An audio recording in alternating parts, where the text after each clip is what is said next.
good afternoon. It's actually already 3 o'clock on Friday afternoon and I've not spoken to you yet, whoops-a-daisy, but as you'll have seen from that quick little intro, today, do I even need to tell you? It's the same as a regular Friday, just switched around. However, Alexa, volume down. She's piping up. I had a brow appointment this morning with a lovely lady named Holly Parks, and she has done lamination, shaping and tinting, and I said to her, please don't make them too dark, because often when I get my brows done I feel like I look a bit angry for a little while. She's based at Bamford on Fridays and she does days in London as well. I'll leave her Instagram down below. I'm so pleased with how they look. They look really natural. But a lot more perfected. And then I did a different reformer Pilates class. I did bar reformer because I knew after last night, and last night was the Fantasia dinner, if you didn't watch to the end of the last vlog, I knew that I wasn't going to be able to get up for early morning Pilates, so did reformer bar, which was great, and then picked up some bits from the shop. So we're in the kitchen. I'm going to make myself the world's latest lunch. If brunch is breakfast and dinner, then what is, no, breakfast and lunch, then I'm having dinner, lunch and dinner at 3 o'clock in the afternoon. But I've got a little bit of a theme for today's vlog. I thought it'd be fun to do something a tiny bit different. And I've mentioned a few times in some of the last vlogs how Charlie and I have become really interested in blue zones. And we first of all watched the How to Live to 100 documentary on Netflix, which I'd really highly recommend. In this documentary, Dan Buettner, who is a National Geographic fellow, he, long story short, cycled around the world and experienced these places where a lot, or a high proportion of the population are centenarians, aka they are living healthily to age 100. So these places have got amazing longevity in the people that live there. And in this documentary, each episode focuses on a different blue zone, whether it's Okinawa in Japan or Loma Linda in California, or there's a place in Sicily. He basically goes to each of these places and looks at their lifestyle, the lifestyle of these centenarians, and tries to figure out what these places have in common. What is it that these people are doing that is really improving their health and their lifespan? And he has been an expert in blue zones for a long time. He's the king of the blue zones now. He's regularly on podcasts. When I was doing my bulb planting the other day, I was listening to a podcast with Zoe, the Zoe Science and Nutrition podcast with Dan, and he was talking about ways that we can integrate things that he's learned from blue zones into our daily lives, whether you live in a city or the countryside. And then following that podcast, I decided to order his book on Amazon. Looks like this. I believe he's got another one out since this one. It's nothing new, but I believe he's now got a recipe book out. But this one I thought would be a good, you know, the kind of thing that you can put downstairs and in the evenings before you stick on the TV, just have a little flick through. And there's so many interesting snippets in it. I went straight to the Okinawa section, which is the place in Japan which used to be the most prolific blue zone. Ironically, it's actually now really shrinking as a blue zone. If in fact I don't think it even is a blue zone anymore, apart from like a really small percentage of the population. But I won't get into why it's not a blue zone. You can probably guess. But yeah, there's this whole chapter on top longevity tips from Okinawa, and I thought as we go through today's vlog I would pull out a few of the things I've learned about blue zones, because who doesn't want to live healthier for longer? Why not? And starting off now with my lunch dinner. This page within the book is the top longevity foods from Okinawa, and it's saying that the centenarians obtained the majority of their calories from purple or yellow sweet potato. I've got some of that in the fridge, gonna try and do something fun with that for dinner. Basically, one of the reasons that Okinawa is no longer considered a blue zone is it's saying in recent decades a Western diet of fast and processed foods has replaced traditional foods, causing Okinawa to slide significantly from the top spot. But the top longevity foods include obviously the sweet potato, a type of broth, green onions, miso, sesame oil, seaweed and kelp, tofu, turmeric, mushrooms, So I thought for my lunch today, for this Blue Zone themed vlog, I'm gonna make a nice, light, hopefully quick and easy miso soup. I really want to get more tofu in my diet. I keep hearing about the benefits of it. And here it says, Okinawans eat tofu like the French eat bread. Studies show that people who eat soy products in place of meat have lower cholesterol and a lower risk of heart disease. There's loads of other benefits of tofu as well, which I'm not that familiar with. I placed an order online. I've got some Japanese nori, which is a type of organic, at least I think it's organic. I think this whole brand is organic. Can you get organic seaweed? Probably not, actually. That would be a bit weird, wouldn't it? No, how could seaweed be organic? So I've got that, and what's this? Organic silken tofu. I've got a feeling that feels really squidgy. I'm not very knowledgeable on tofu. Should it be that squidgy? I think a lot of people prefer a firmer tofu. I guess I'll just like chop it into little blocks. And then I did have some miso paste in the house, but when I checked it the other day, I realized it was a year out of date. So I picked up another miso.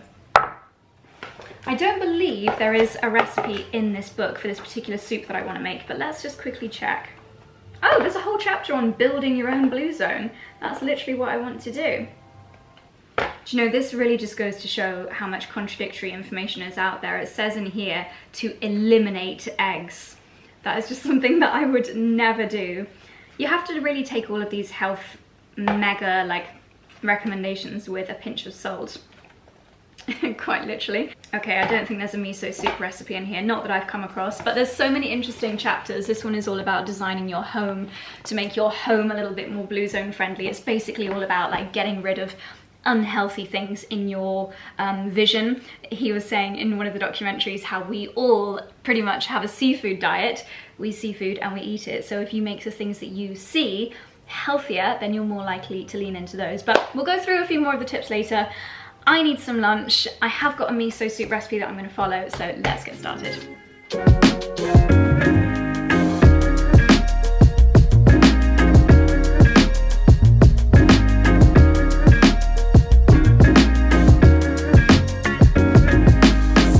I've got boiling with a little bit of brown rice vinegar, spring onions, which are in the Blue Zone book as being a superfood, chopped ginger, chopped garlic, and something else which I've completely forgotten. Who knows, but that's all in there. I will leave the recipe that I'm following linked down below.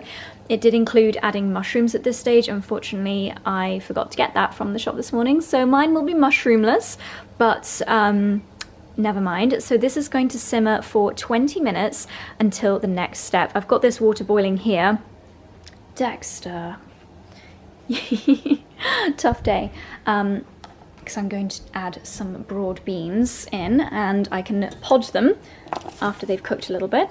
Okay, my darlings, so my beans are boiling and my soup is simmering for a little bit of time. So I wanted to chat about another really important topic that the Blue Zone documentaries and the book and the podcast have all touched on, and that is relationships and keeping friends and family members close. In fact, this section of the book, Lessons from Costa Rica's Blue Zone, it says, keep a focus on family. Centenarians tend to live with their families, and children or grandchildren provide support and a sense of purpose and belonging. You may know that my mum, Lila, lives 100 meters away down our garden, so I feel so very lucky to have her nearby. I know that it's not often possible, but it was really interesting in the documentary how often there would be generations of people living together. And another point it says here is to maintain a social network. Centenarians get frequent visits from neighbors, from friends. They know how to listen, laugh, and appreciate what they have. And this was something that the podcast and the documentary also placed a huge emphasis on as well. And it's all about building those social relationships with friends, with family, with neighbors, with loved ones. Building social relationships, they were actually comparing, they were saying in one of the podcasts how if there was a supplement that could do to our longevity and our health what having strong social relationships does for our health, then it would be the golden ticket. It would be just the best thing that we could possibly take. It's actually incredible to think how as human beings we do so need those strong relationships. And A way that I personally have found has been really incredible to help me build strong relationships is therapy. We've made no secret of the fact that Charlie and I did have couples therapy before getting married. I don't think it's anything that should be taboo. I think it's something that actually people should talk about a lot more. And it shouldn't necessarily be thought of as, oh, you've got a problem, that's why you had therapy. No, actually, if you want to work on your body, you go to the gym. If you want to work on your mind, one of the things you can do is seek professional help. And that's exactly what we did. We wanted to go into our marriage as strongly as possible, and I'm not the best communicator, but having a professional to chat through how I can communicate better, how we can navigate through any problems that may arise, and how we can support each other, it was so useful for us.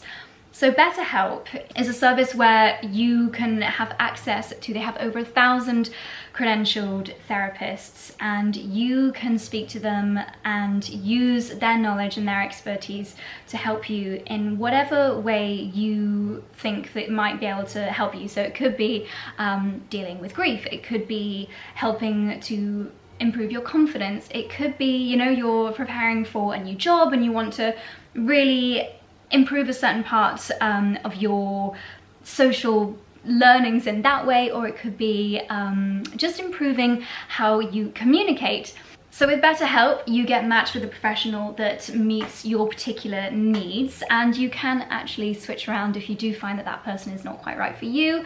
Then it's really, really easy to switch. And what I think is fantastic is sometimes it can be quite overwhelming to be face-to-face, and sometimes that's maybe what people go into therapy for, because they don't have the confidence to have this kind of open communication. So what I think is fantastic is you don't have to do video, you can even just text your therapist, you can do emails, you can do phone calls, you can do video calls, whatever works for you.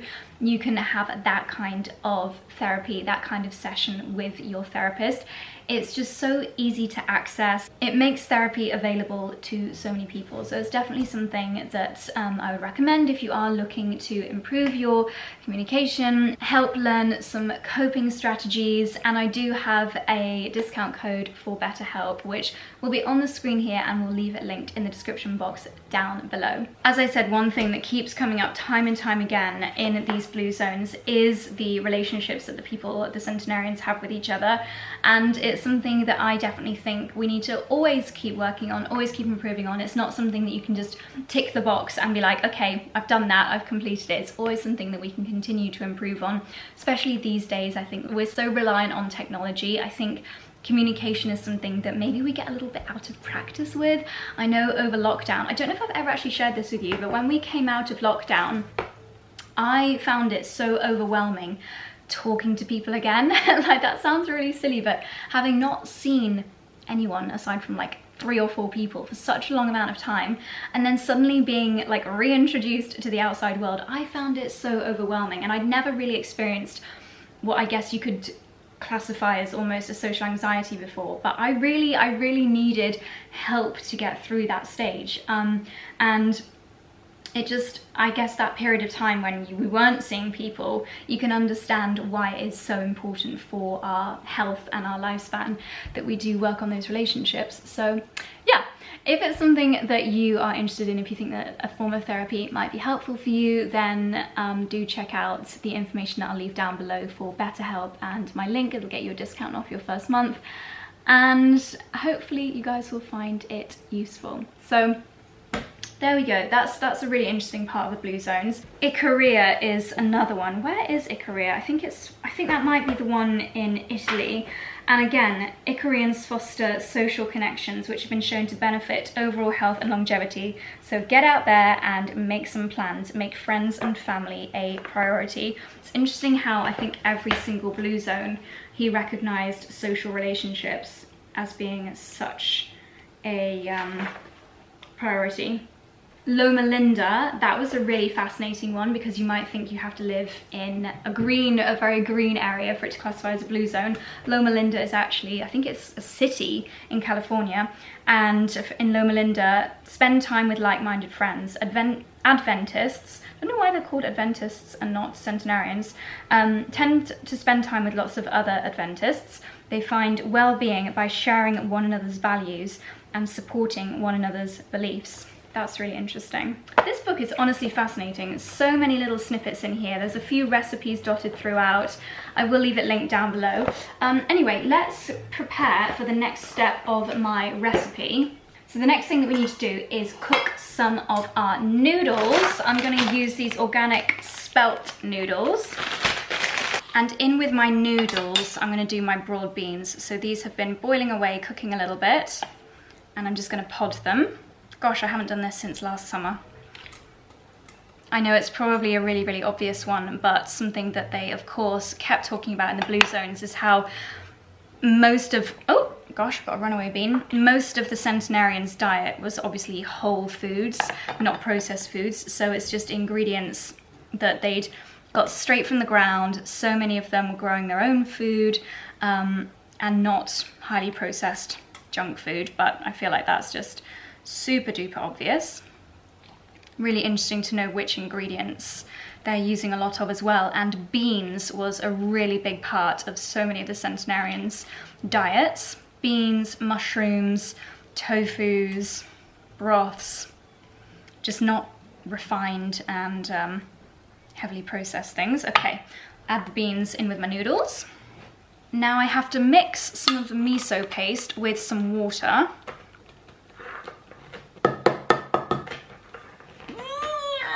Can't do it, Dixie. Oh my god, I bet a centenarian would be able to open this.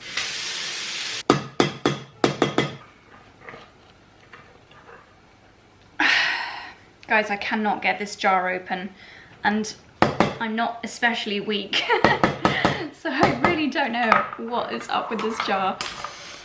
Oh, thank goodness. Okay, big tablespoon with some water. And let's chop up some tofu, and then we're going to add that into the soup as well.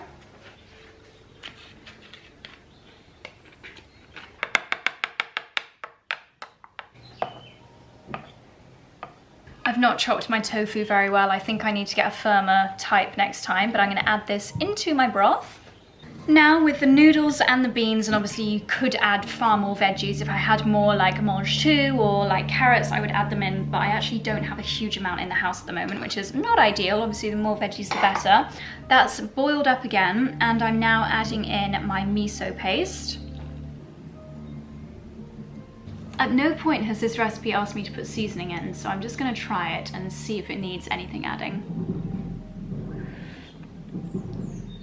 Oh my gosh! That literally tastes like miso soup that you get in restaurants.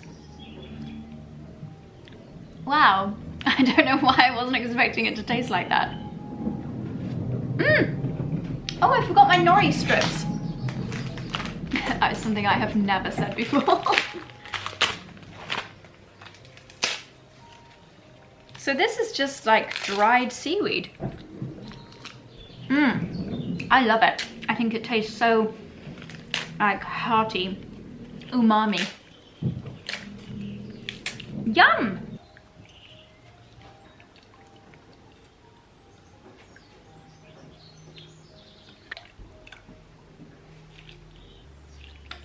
So here we go, my late lunch for the day. My first ever homemade miso soup. I'm sure there's loads of you that have made miso soup a million times before at home and you're thinking, Josie, that was so basic.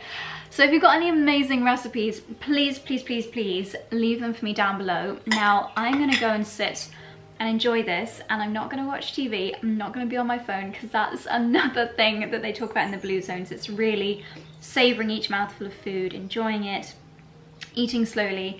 So that's what I'm gonna do.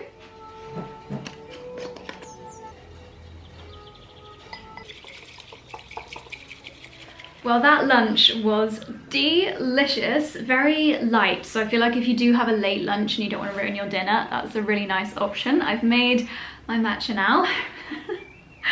Ticking all the cliches, but I just really love it. Some people message me saying, how can you stand the taste of it? I think it really depends on the milk that you use. I use the Rude Health Barista almond milk, and it tastes like marzipan. It is so good.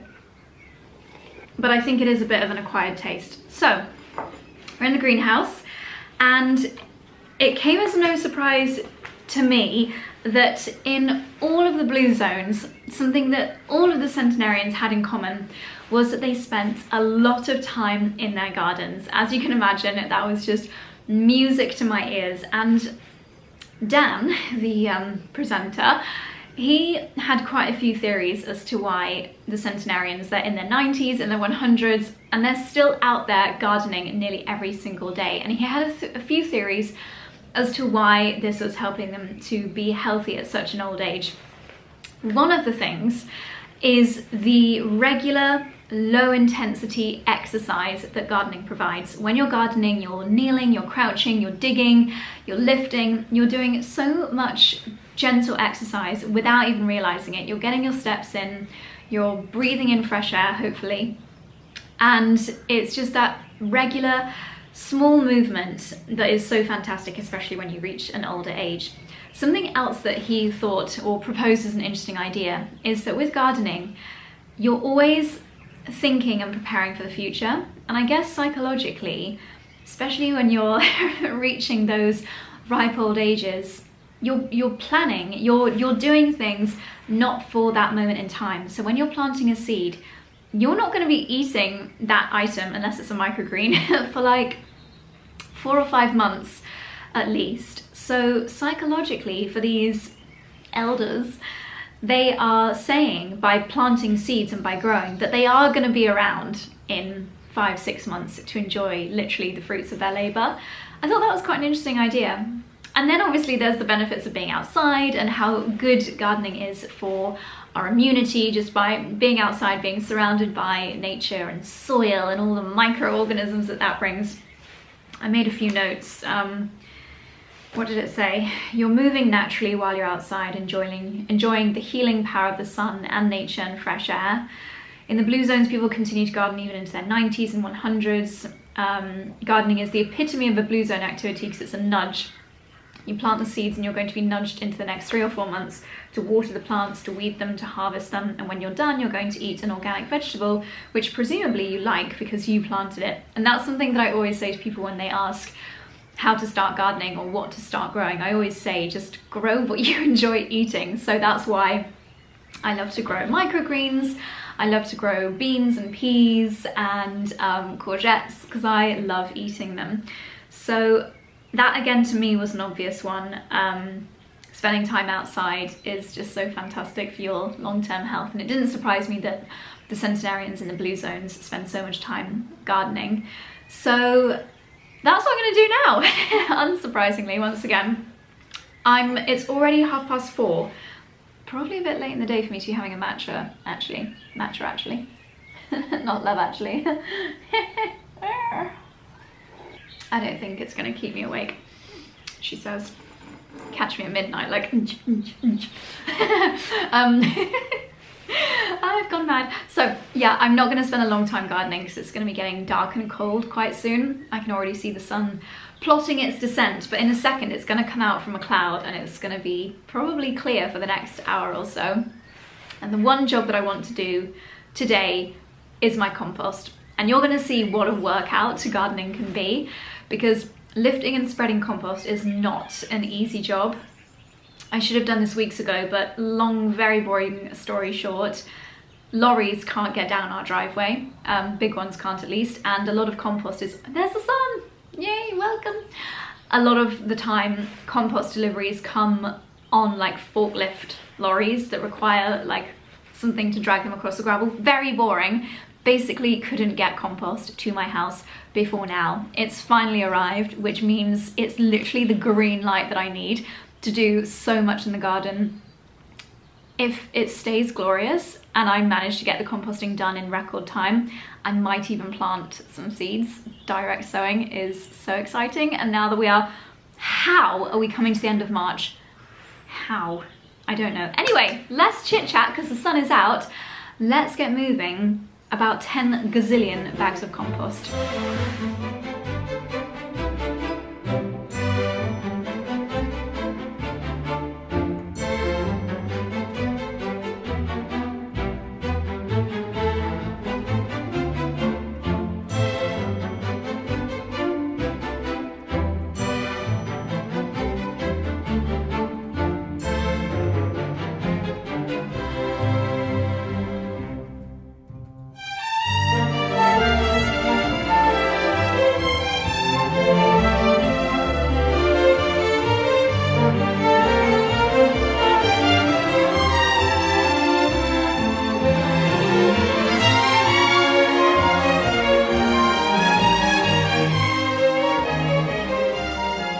So here we have one freshly composted. That took me over an hour. My goodness, what a workout. That little brown patch on the lawn is not me spilling, that is grass seed that Charlie laid the other day, mixed with some nice soil to hopefully bring back the soil in that area. I don't know why it died. So we've got lovely, organic, peat-free, nutrient-rich compost covering the bed now, about, as Monty Don says, a casserole dish depth of compost, and it's going to be the perfect base for all the veggies I want to grow this year. My 3 new hexagonal claverton cloche pride of place, and then my little frames and cages over towards the back there. You can see I've actually got a spring onion still growing, and then a couple more here. I don't know if they'll be any good. I might pick them in a few days. Charlie returned home with a twirl and some fruitella for me, which I can't wait to snuffle. But while we've just got that little bit of sunlight left, we're going to quickly take the doggies for just a little walk. Can you spot Dickens? He's been guarding the garden from anyone that dare walk in the field next door. He's such a little guard dog.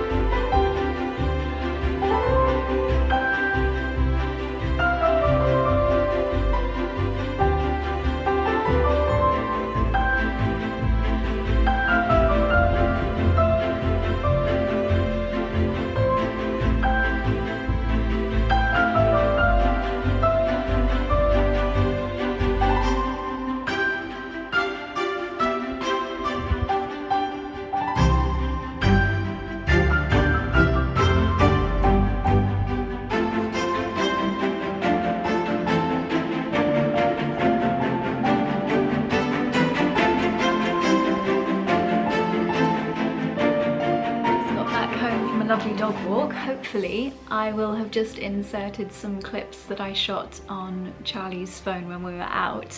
I left my phone and camera behind. Oh, it's chilly in here. I'm gonna light the fire now. We saw some little lambs in the field and beautiful blue skies, beautiful sunset, lovely magnolia in the churchyard, and the daffodils in bloom. Perfect spring evening. I'm gonna light the fire. I need to trim my tulips because they're getting very leggy, and freshen up the water, and then I'm gonna read April's Gardener's World while Charlie cooks dinner. We've got a nice fresh pasta, so that is our wild Friday evening, and I will see you guys in the morning.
It's now Saturday morning. Started off with an hour of yoga in the gym and some boiled eggs and soldiers for breakfast. What you just witnessed me doing and spilling is I saw a TikTok or a reel this morning where someone was saying that actually the little tiny bit of, I think it's potassium, that's released from the eggs when you're boiling them is actually really good for your indoor plants and your seedlings. So I thought it's a free little gardening hack. I love free ways of feeding my growing veggies, so I did exactly that. Saved the water, waited for it to cool down a bit while I had my dippy eggs, and then I put it in a watering can and watered. So that was great. We'll see. I guess we'll never know if it works, but it's worth a try.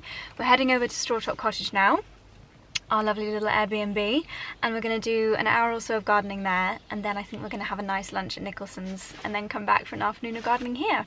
So it's going to be a day full of gardening.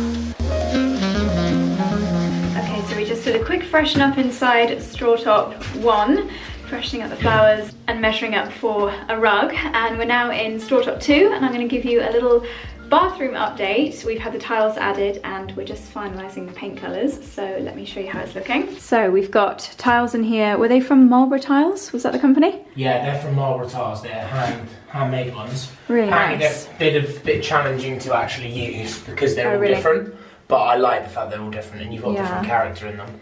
This is lovely. Where's this from? This is Lefroy Brooks. Beautiful. So it's all a bit quirky here because of the dimensions. Yeah. So obviously that's very much off-centre. So the shower rose will be here. Yeah. We've got the shower rose, it's quite big, so we're going to work out, once he's fitted the pipe here, we're going to have a play around. We might have to get a slightly smaller one. Yeah, then a nice, I think you call it quadrant shower with the gold finish. Annoyingly, we couldn't find an antique brass finish, but I think it's always a bit tricky to match everything. But it's going to be quite a cosy bathroom because we've got the towel rail here as well, then the toilet in here, and then a sink with the same Jim Lawrence lights as we have next door, but then with an antique wooden mirror here, the bigger mirror. I think what I'm envisaging, and then what's nice is here we've got the same Roco desktops that we've used for the worktop in the kitchen, and also for the sills in the boot room, which we'll show in a sec. We're going to use a piece of that here, so you've got a bit of that continuity throughout. I thought that would be nice. Obviously that's a nice wooden beam that will be quite dark wood. And then we're thinking of painting this panelling a green colour like this. I know a lot of people love how much I love green, but it's our favourite colour. And then a slightly off-white for the walls. And I think that will look nice, but it's only the panelling that's going green, so that, and then the piece behind the toilet. So this will stay white.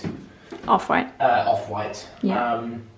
And then, yeah, I guess obviously we're going to have to think, once the dimensions are in, I think we need to get a nice corner shelf.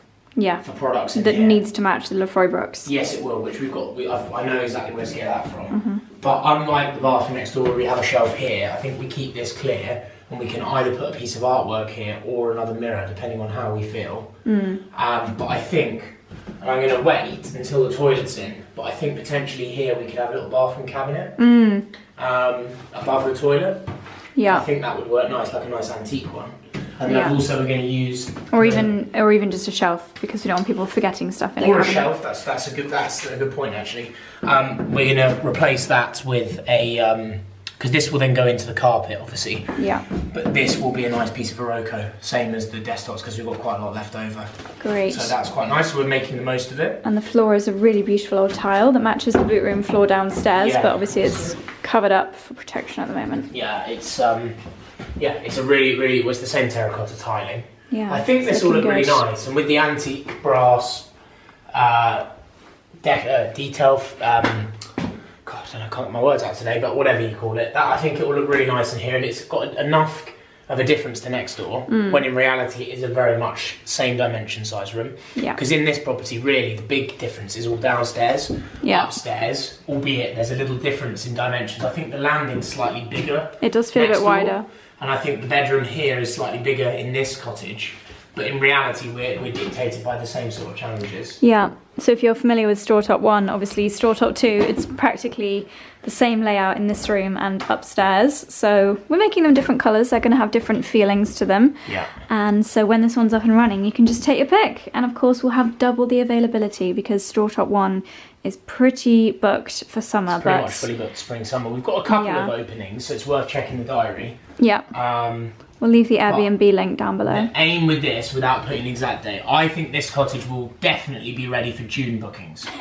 Whether we can take bookings in May is a debate, and I think we're thinking about running a competition to offer people the chance to be the first guest to stay at Strawtop 2, which will be exciting, but so stay tuned for that. But yeah, there's quite a few, even though it feels messy in here, all that's to do in this room is the carpet, really. Yeah. Even though it's full of buildings and obviously stuff. The blinds and things. Yeah, the fabrics, the soft furnishings, but we've got a lot of stuff already. It's not really worth showing upstairs, but it's looking good. Of course, Strawtop 2, you have got an Aga to play with, a pink Aga nonetheless. And I just love this shaping around the back of the taps in the kitchen, overlooking the courtyard, which it's messy at the moment, but that's going to be nice. That's going to be really fun, actually. Got a lot of plans for out there. And then we've obviously got a nice antique brass rail going up here. Great. This is an example of what happens when you're not here every day and you're not project managing. So that's actually going to have to get taken off and then blanked off and painted over. So it'll basically be like a white plate. It's not ideal, I'll be honest. Oh God. It'll be painted, being the same as the walls, because... Can they not plaster over it? No, because it's electrics. You can't plaster over electrics. So annoying. What we should have done is had the electrics removed from here. Yeah. When we plaster. I'm just being honest and saying this is the challenge with building projects, and everyone knows this. But when it's your house and when you're there every day, you can stay on top of these things. But when it's not, and you've got lots of other things going on in life, mistakes happen. But you can't have a plug behind an Aga. No. So very silly. That. But then what will be exciting is we'll have we've got a nice Oroco shelf to go up here, which I think will be really nice. And what do you think of these lights? Because we have to get sort of, I think they're called like flush fitting lights because of the height. They'll be like this. Yeah? They're sort of Art Deco, but I thought they were quite cool. They're antique ones. Nice. So we'll have 2 of those. So they'll be a bit more flush to the ceiling. Nice. And then the boot room is looking great, painted in the green. We've got lamp storage, light storage in here at the moment. This is the floor. Obviously this is not clean, it's got a bit of a wash on it. But looks as though it's been here forever, which is the idea. We've got the boiler, very exciting.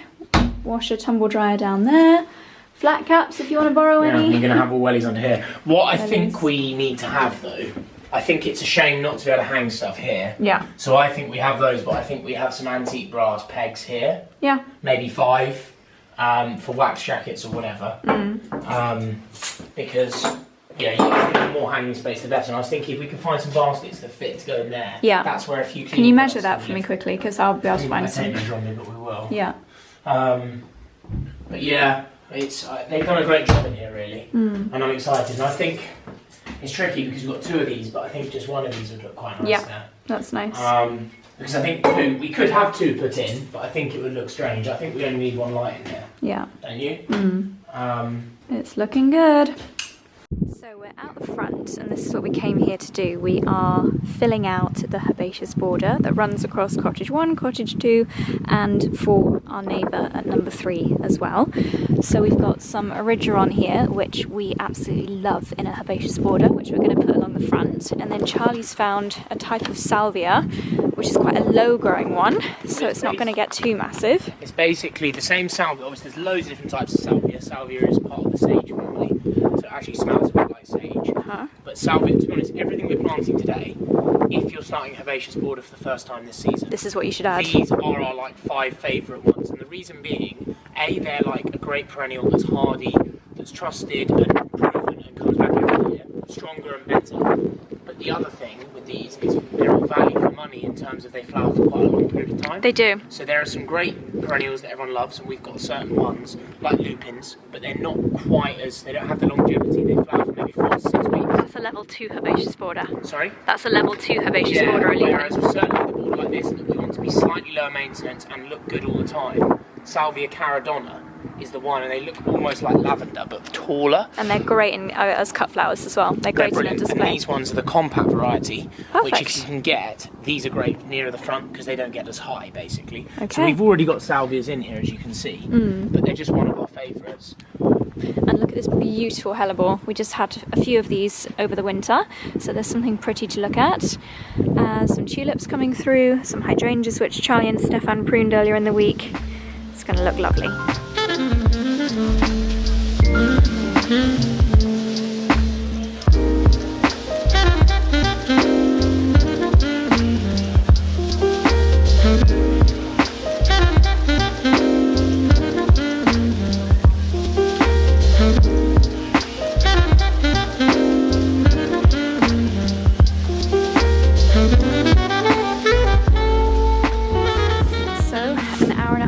And a rainstorm later. You might not be able to tell what we've done, but we've added probably about 20 potted plants into here, ranging from alliums, ridgeron, verbena, some Nepeta Walker's, not Nepeta Walker's Low, which is the giant one. We've added Six Hills Giant. Six Hills Giant. Which is big, but it's a nice one. If you're looking for one, get Nepeta Walker's Low, because it's basically catmint. Yeah. But that, in a month, will be And then we have added some composted bark mulch, which is a really good top layer, adds some protection and of course adds some nutrient and just finishes off the beds really nicely with a deep rich soil. So it's looking really good. I would say the two best benefits of using this is, particularly if it's lower maintenance, is it helps keep the moisture in. Oh yeah. Because in the hot summer months, this bark mulch reflects the sun and protects the soil underneath where the roots are from getting too dry. And then the other thing, from a low maintenance point of view, is it suppresses weeds. Because weeds don't really grow in bark mulch, but they do grow in soil. Yeah. So if you've got bark mulch over the top, the sun can't get there to create the weeds. Fantastic. So it's looking great. Some of the plants have got a little bit of mulch just resting on them, but the wind will sort that out. Rain, doesn't it? Yeah, we did have a 15-minute rainstorm, but it's a very spring day though, isn't it? it is. And it's looking a lot better. Yay! Job well done. Super brusher. Have you ever seen anyone sweep a road before?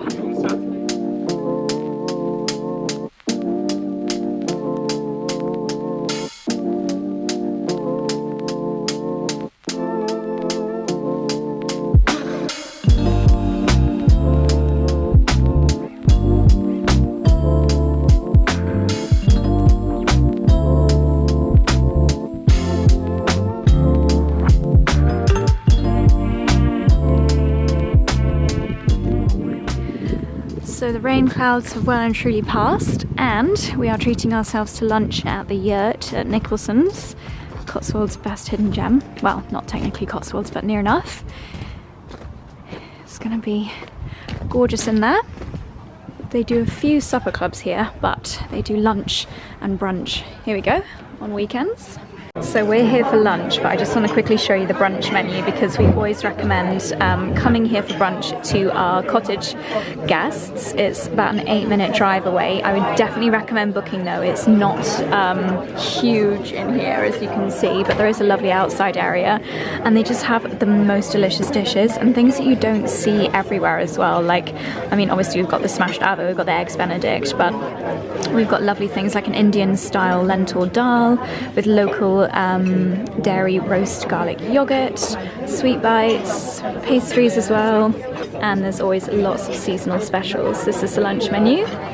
Got some rosé and it's going to be lovely.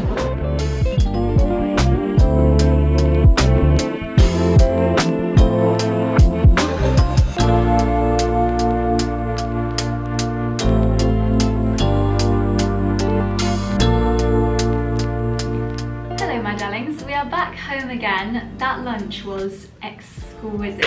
Seriously incredible. I could not recommend a visit to the yurt at Nicholsons any more highly. So now we're home, and I think it's actually going to be really beautiful weather for the rest of the afternoon. So obviously we're going to spend it in the garden. I've made myself a matcha, and the first thing I want to do is sort out this flower display. I've picked up these bud vases because anything that's maybe can be salvageable, I like to pop in little bud vases. And I've also got this selection of flowers, which Charlie actually picked up for a photo shoot at Strawtop, and I thought I'll bring them home and I'll see if I can do anything with this. Actually, I don't think I'm gonna have enough to do something like this again, so maybe I'll do this later in the week when, because as I'm filming this, it's Saturday, and next Sunday is Easter Day when we've got family coming over. So I might just do little bud vases out of these bits and save my next creation like this until, I'll probably do it on Good Friday. So let's just see how many lovely bud vases we can put together. I'll start by filling them with some water, and these are the bud vases that I just picked up on Amazon. Super affordable and great when you've just got a few stems and you want to do something pretty with them.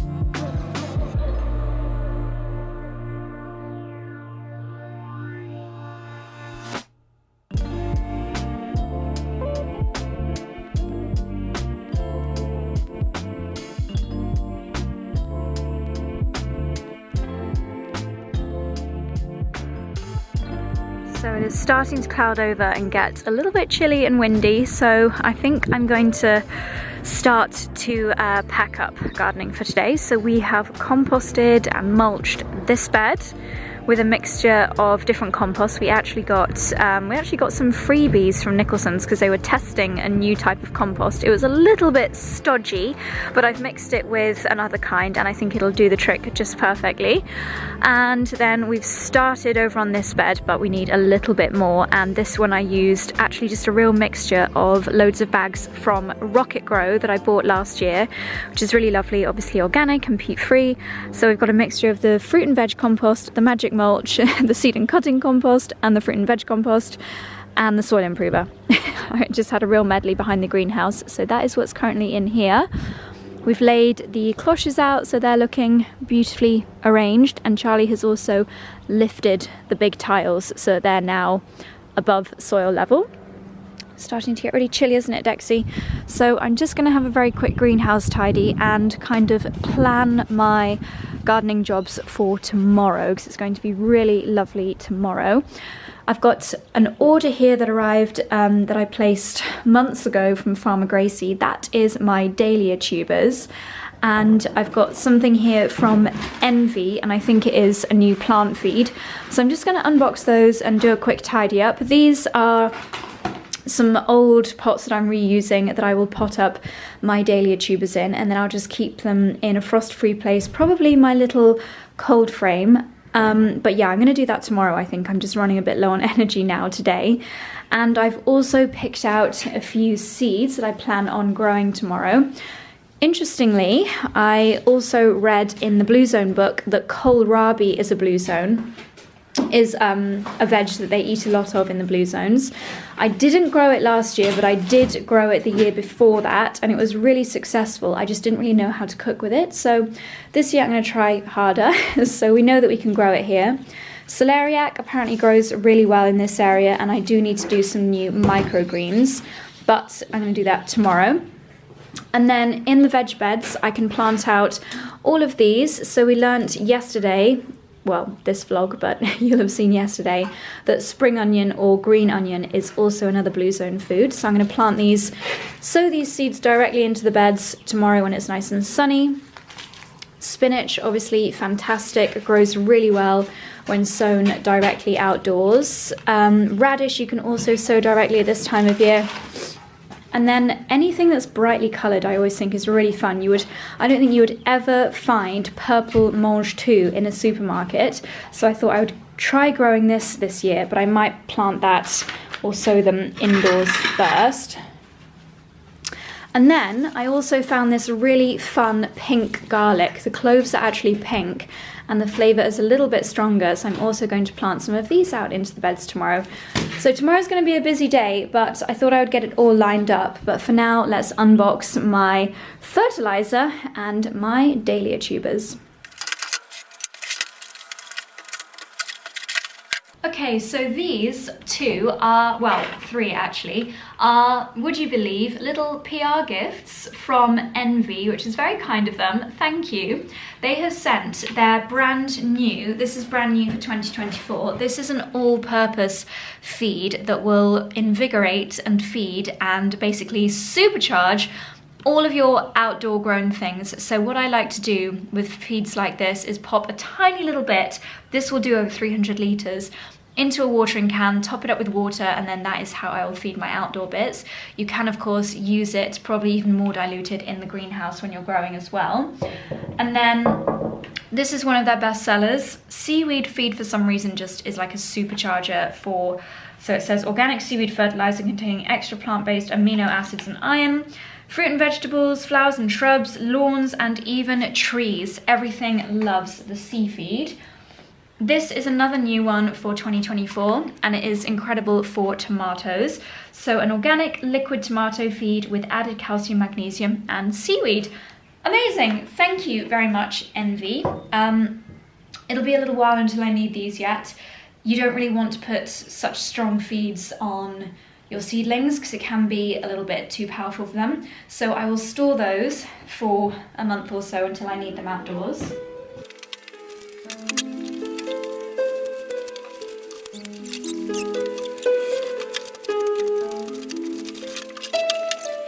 Well, this is quite the haul from Farmer Gracie. I bought so much from them that they've also sent me a free tote bag, which is very cute. I'll pop that in my gym bag so that I can use it when I do my little impromptu, well, not so impromptu, Dalesford shops after Pilates. So these are bare root perennials and they've actually sent a little information pack here with tips on how to grow them successfully. So I'm actually, ooh, do we have a little discount code? I think it's Josie10 or something like that. So bare root perennials, again, I'll plant these tomorrow. I will pop photos of what they're going to look like on the screen here and also to remind me. We've got Geranium Breeders Mix. We've got Delphinium Neon Sensation, Anemone Levili, Salvia Madeleine. I think this is purple and white. Can't wait to use that as a cut flower, so I'll plant that in the cutting garden tomorrow. Salvia Schneehügel. Wow, I love that name. Schneehügel with umlauts on the U. Sounds Swiss. Or Austrian. Yeah. Austrian or German. Or it could be Danish. I'd say we should go to Austria. We have been to Austria, haven't we? Vienna's in Austria. Yeah, and I've been skiing in Kitzbühel. We should though, because Austria has a lot of Italian touches, doesn't it? It's a lot of... Oh, is it Lake Annecy? Is it Lake Annecy in Austria? It's meant to be really beautiful. I thought that, by the way, could go in the corner outside, because it spreads, and it'd be so nice. Where, sorry? Outside in the corner by the little light, the main herbaceous border. By the little light? Yeah, look where I'm pointing. The little light in the ground. A light in the ground? Main border? Here? Yeah. Oh no, because the geraniums will take over. Oh, will they? Oh yeah, they get big. That's the mad thing about this time of year, right? You forget how big things get, yeah. That one, when you take a photo, that one small plant will be like that. It'll take over the path. That's why geraniums are great. Okay, I want to think about where to put that because it's beautiful, but it's going to get big. Anyway, and then here are my Farmer Gracie dahlias. Wowza trouser, I've got a lot of dahlia planting to do. I might even enlist the help of my little nephews tomorrow because they are coming over.